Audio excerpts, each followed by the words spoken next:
understand we had a small issue. Yeah. So you just kind of walk me through your Yeah, well, what happened here. It looks like you got a nice car. yeah. Okay. As I was turning in, they had all these like halfway on the road. The truck was parked over there, and then was halfway on the road. I went to pull in, and I was hesitant. You know, I should have maybe came from Stafford Way and came in, but I didn't. I'm coming from Fredericksburg, and so I turned and come in. This tire right here went over like a mound of dirt. Okay. He's the one that directed me to come on. You know, I mean, I went over dirt. Big pile of dirt mud was hanging on the bottom of here, and now my rim's all scratched up. I don't know what it got scratched up on. Okay.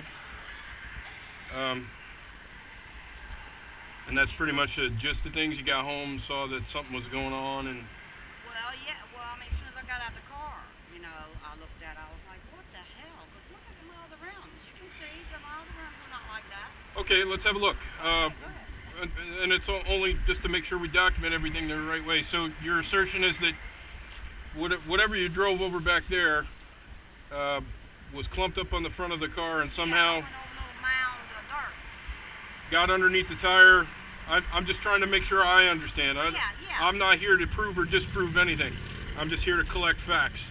So you had mound underneath the front fender of your car, and then just near as I could tell, or basically what you described, it somehow got hung up in, I don't know, it got hung up inside the wheel well maybe? I mean, I don't know what done all that. I don't know what done all that. See all the scratches? I mean, I don't know what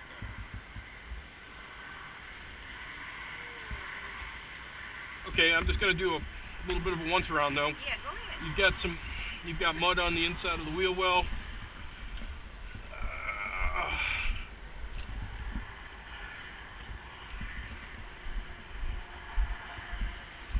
Did you just get it? Yeah. Yeah, it's nice. I like the color. My van's the same color. That's it, man. I think, you know, I keep on top of it. Well, we all tend to do that when we get a new vehicle. Oh, that's a darn shame. So I am, you know, keeping an eye on it while I park it at the college. You know, I'm on the end of everybody. And Sure.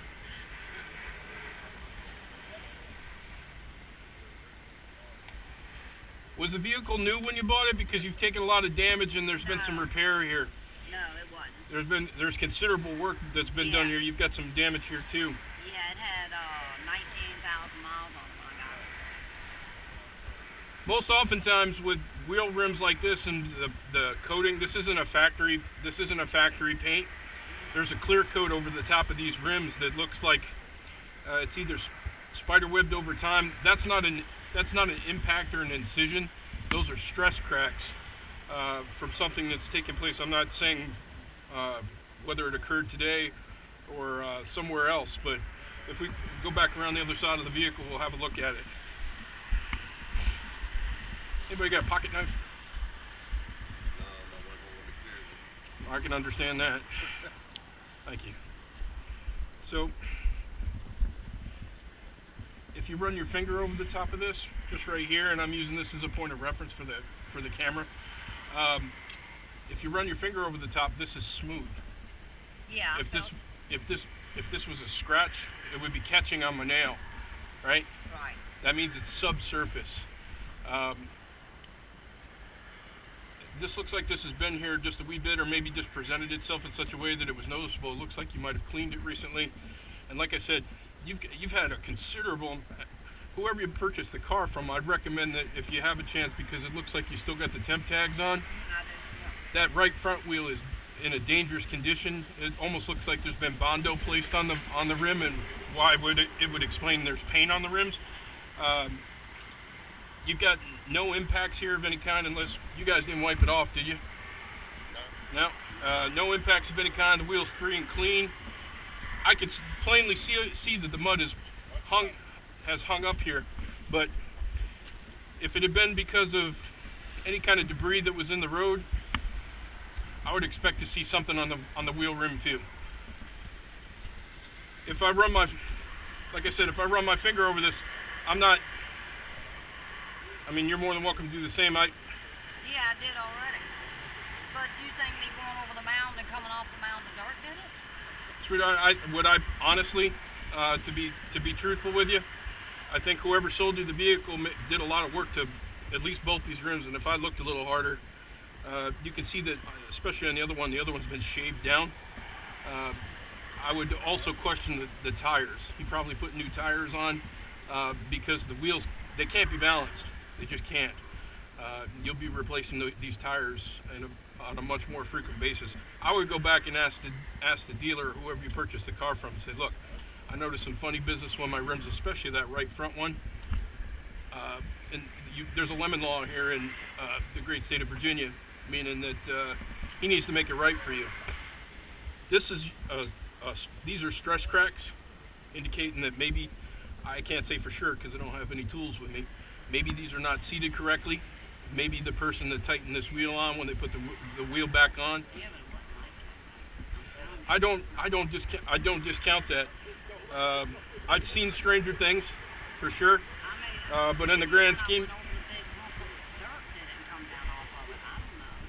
yeah, even if you let's assume that you had 6 to 8, you got about 5-6 inches of clearance there, minimally, and it got hung up on the wheel well, you could see you've got some dirt here, which goes completely jives with what you said, but the type of damage and the amount of damage doesn't jive with what took place. I totally believe you drove over something, but all of the damages in this specific location, and I've seen this before. This is from mechanics over tightening lug nuts on wheels, and it starts to spiderweb over time. It could have been something as trivial as that. It could have been a number of different things. I can't say for certain. I'm certainly not a mechanic. So here's how the law works.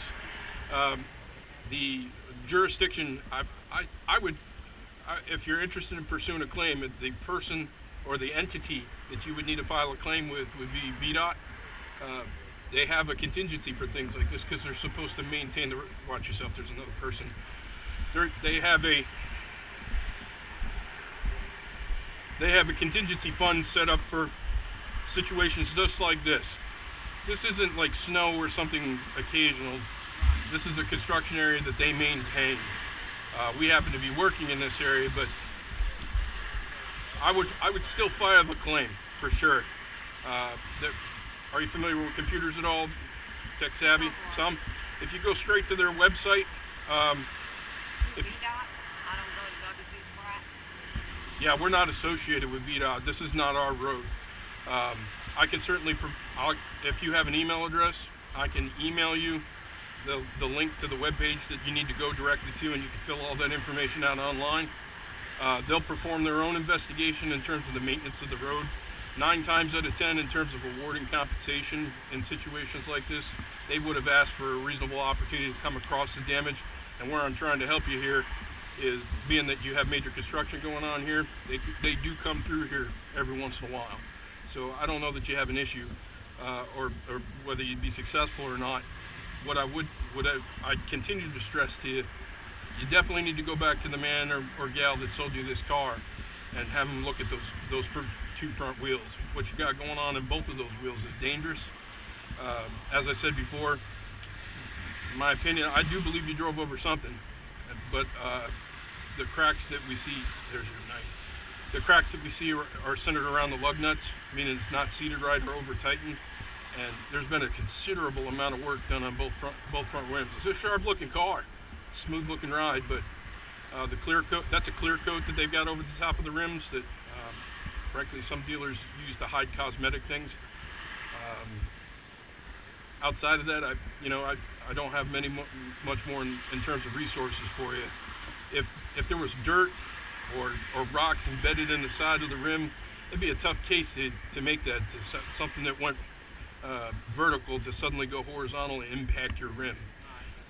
You would have had to drive over something fairly colossal to slam all 1.5, 2 tons of your car down on top of that one rim in order to cause that kind of damage. It went up on a mound of dirt. Down off of it. Not discounting what you're saying. Not discounting what you're saying to any degree. I didn't even want to come in here because of that. I stay wary of construction zones myself. It's inherent. Okay, so as a responsible driver, we're looking for things as we go. But as I said before, VDOT's responsible for maintaining their roads. They're the government entity charged with maintaining this road. This is not. Yeah, I've lived here 50 years. I think I've seen you once or twice. I've come motoring up and down this driveway once or twice. This is where I've been all my life. I'm in the old home place. That's where I live. You know, we're certainly not looking to pass the buck here. So what I am willing to do for you, if you do have an email address, or you can email me directly at my car. My email address is there. Should be right there. If you email me, I can send you the link of where. It's very simple. It'll probably take you all about 5 minutes.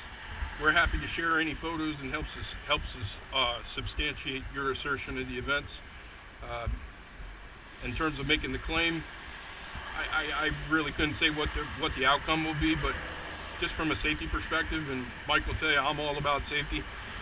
You got to get in and have somebody look at those rims, or a second opinion. Yeah, no, I will. I'll do that, but I'm telling you, the rim wasn't like that. Don't discount it. It could have been. It certainly could have been driving over it was enough to throw enough of an impact down to cause some of the stress cracks. But if you were to describe that to a mechanic without having them, what I'm trying to do is give you the ammunition you need to satisfy the claim. You get after a mechanic, they tell you, yeah, the rims were over tightened, or this was enough to make this stuff happen. You get on their website, you fill out the information, and you get to where you need to be, and everybody's happy, and I can continue to wave at you whenever I come by.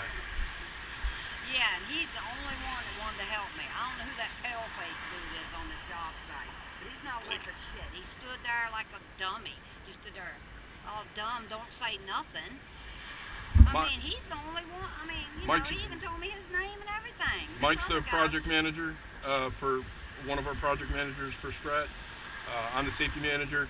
My personal cell phone's on that card, so if somebody's giving you a hard time or you're not getting along the way that you should, I'll come see Mike. No. or you can come see me. You can come see me too. Call me. Okay, I definitely. One of the things out of anything, outside of compensation or anything like that, I don't want to see you drive anymore on those two wheels, especially that right front one. It's got a lot of waves and it looks like someone beat it out. Actually. I'm not a mechanic, but I know enough to recognize a hazard when I see one. You seem like a nice gal. Even if you take it to another dealership. Hey, a safety guy looked at this and said that I might have an issue. What do you think? Don't cost nothing for somebody to look at something and tell you, yeah, you're safe. No, this is a problem. Then at least you got recourse. When you email me, because you said you're pretty good with computers, email me. I'll send you the direct link. I looked it up on the way up here, and I will help walk you through what you need to do. Have a pleasant afternoon. Nice to meet you too. Take care.